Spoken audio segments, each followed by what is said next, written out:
1894. Paris. Um jornalista judeu assiste a uma injustiça e decide mudar o mundo.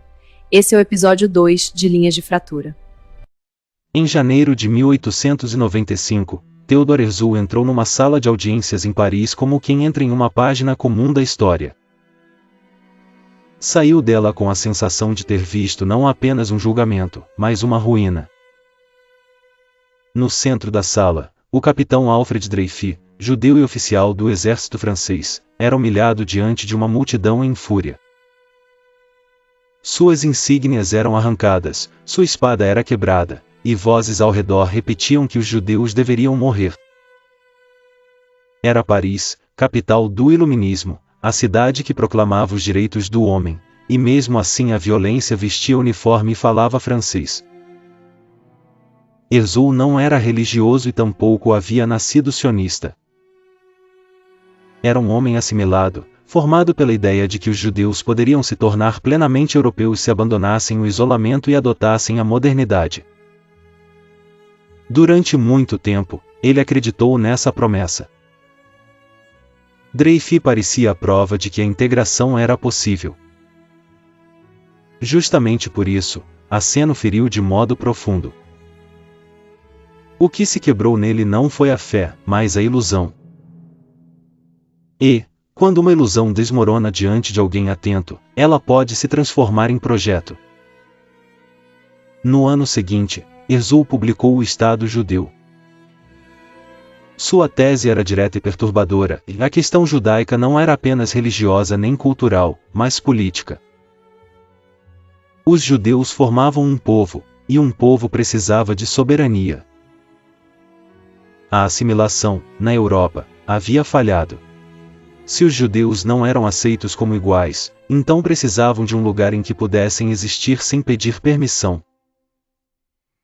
Em fins do século XIX, quando a Europa prometia igualdade e entregava medo, muitos judeus perceberam que a assimilação tinha um teto invisível.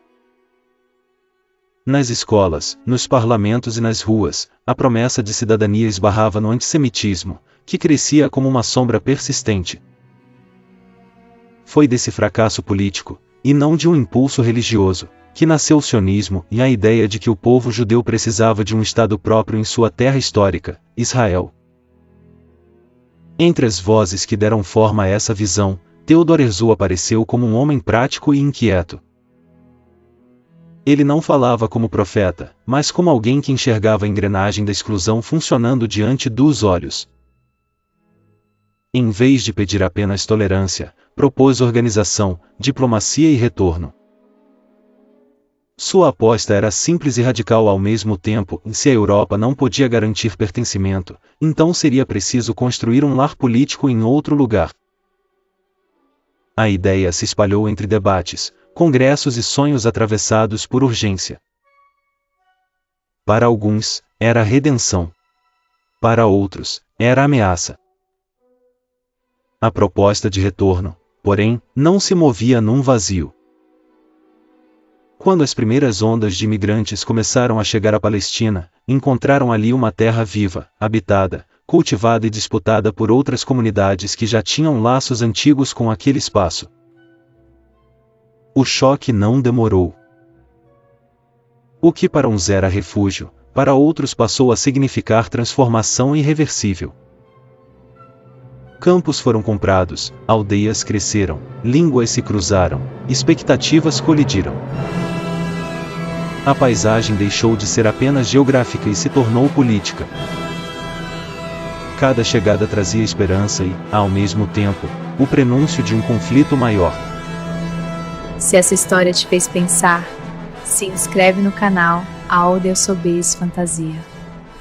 A próxima fratura está chegando.